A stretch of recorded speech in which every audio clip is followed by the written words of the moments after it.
and welcome to Reading Corner with Laura.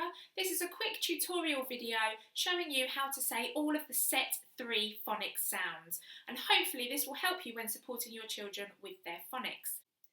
Air, shun,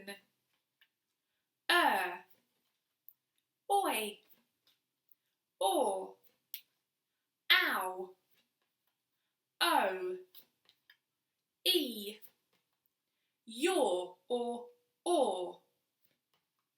ire, ooh, ear, e, shus, a, I, a, o, ooh,